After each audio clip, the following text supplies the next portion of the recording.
Hello, everyone. Today we're going to be talking about how to apply for Community Preservation Act funding. We've started here on the CPA homepage, so it's at preservemedford.org. And everything that you're going to need to know about applying for funding is actually at this tab here. It says apply for funding /timeline. And at the top of the page, we'll have some key dates, which we'll kind of go over as we talk about the different applications. And if you scroll a little bit further, you see 2021 application materials. And this includes materials for the full regular cycle grant, the small grant, and any informational stuff and supplemental forms. So let's talk first about the regular cycle full grant. We encourage everyone to, before even looking at the application materials, to look at the Community Preservation Act's plan. And every year there is an annual update to that plan. It goes over kind of things about, community goals and needs and the priorities held by the CPC. So that'll be a really good foundation for putting together a compelling application. Next, we encourage folks to check out for the regular cycle full grant. And, this is just for larger projects, the 2021 CPA application packet. So if you were to click here, it would bring you to a page that had detailed instructions about the timeline, how to apply, beyond just the application form, which is what we're covering today.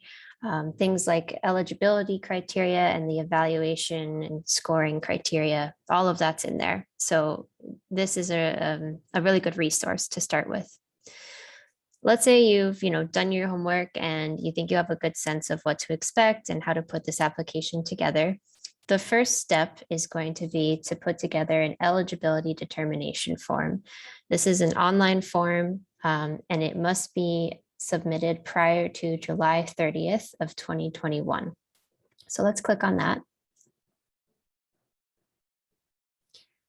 And it brings you to the online form. Something that is really important to know for this form and the others that we'll look at today is that this application, it's called Smartsheet, will not save information as you go. So, if I were to type in something here and then leave the page or X out of it, it will not save.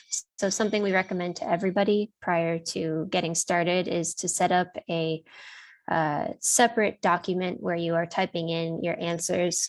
Maybe it matters less for some of these, short answer fields like the project name, but as you get further into the application, there's some more narrative and descriptive questions, which would be a shame to lose if you work on them and then happen to lose or leave the page or something. So with that in mind, let's just scroll through here and see if there are any questions. So you'll note that the red asterisk shows up on a lot of these. Those are require answers in order to submit.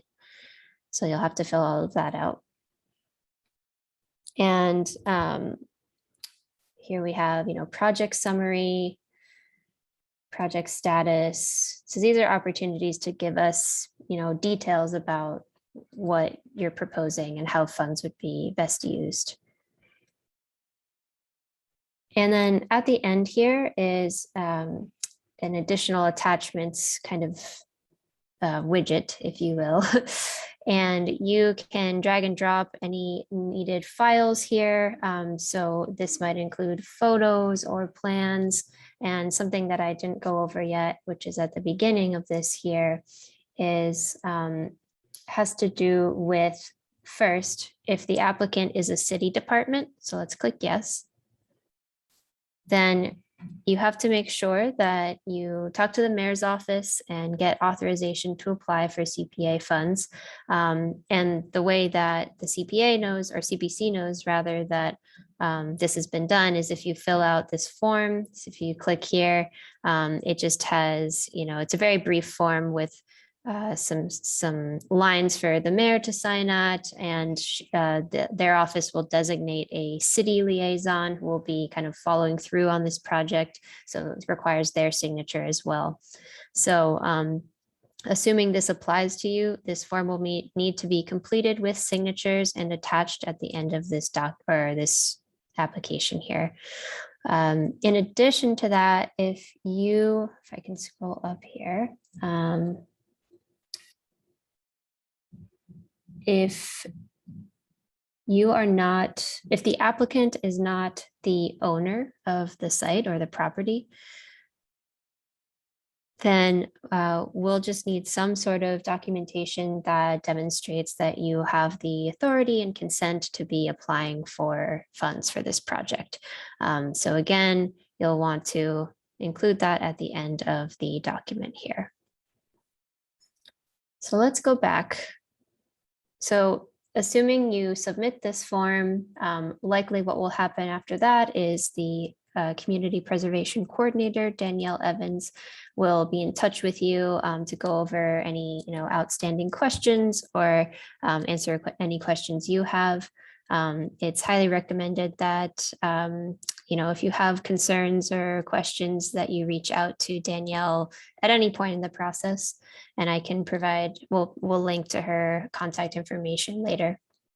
But assuming this goes through and there doesn't seem to be any issues, you'll then be invited to fill out the full grant application, which is also an online form, and it is due September 30th of 2021.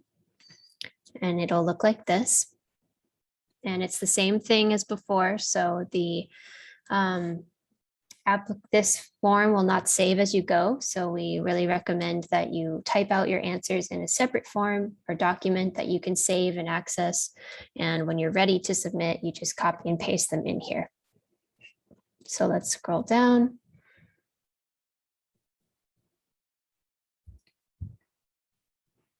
And so there's some more descriptive questions here. We really encourage folks to provide as much detail as is reasonable and possible so that the committee can get a really good sense of the project. Another important aspect of this full application is that there is a required scope and budget. This is really important. And so beyond the questions that are asked here, which we encourage you to fill out, with robust detail, is a required supplemental form, a budget form. And there's a link to it here. There's also, if you go back to the materials page, you can find the CPA application budget form here. There's also the city authorization cover sheet, which we talked about from the eligibility determination form if you're a city department applying for funds. So all of those are available in multiple spots. So hopefully it'll be easy to access.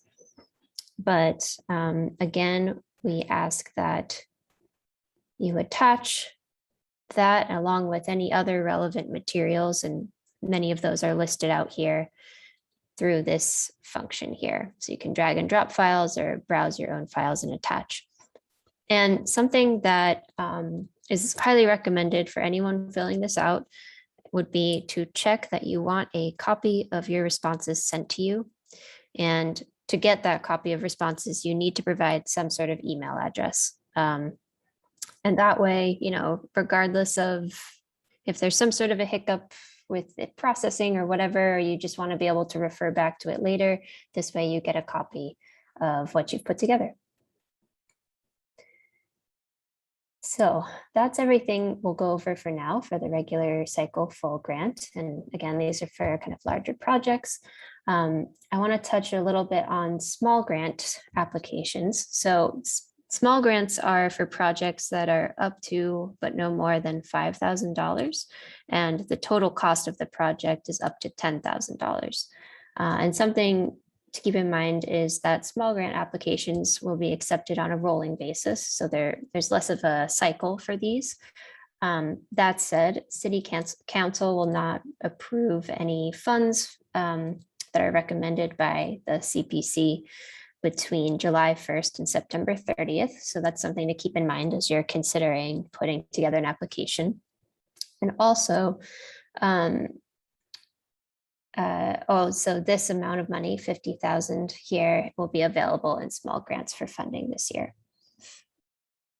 And again, so we recommend you check out the annual plan update, which actually, if we go to the top of the page, if you click on the community preservation plan tab here, this is the full plan right here. And then there is also a more recent annual report or update. So this was just published this spring. So check those out. We'll go back to our application stuff. Great. So let's say you've done that.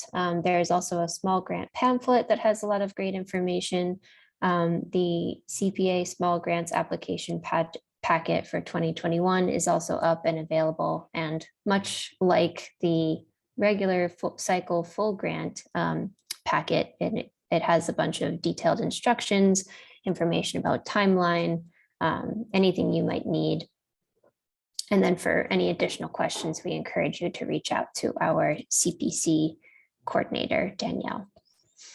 But so let's say you've looked through this, you're ready to apply. For small grants, one of the perks is that there's this step of the eligibility determination form has been eliminated. So it's a slightly expedited process. So we'll just go straight to the online form. And it's very similar to the other forms that we've been over today.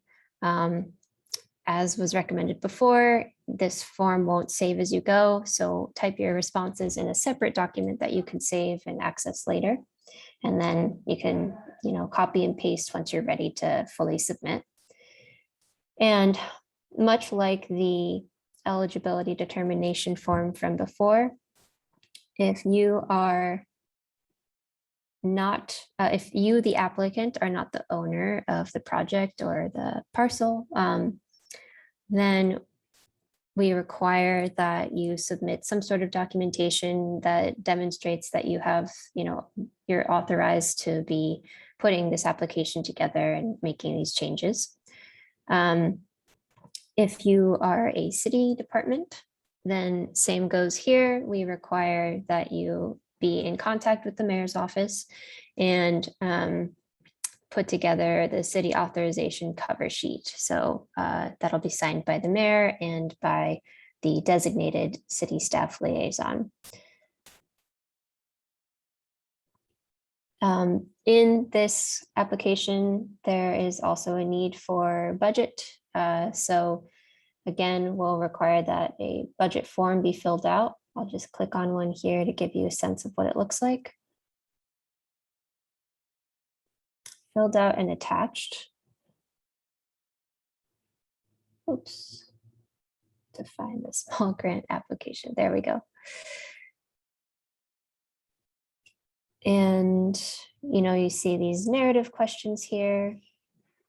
And again, at the bottom is this file upload function. So please attach any of the required documents, whether that be, well, that will definitely include the budget form, but it may also include some of these other things listed out here.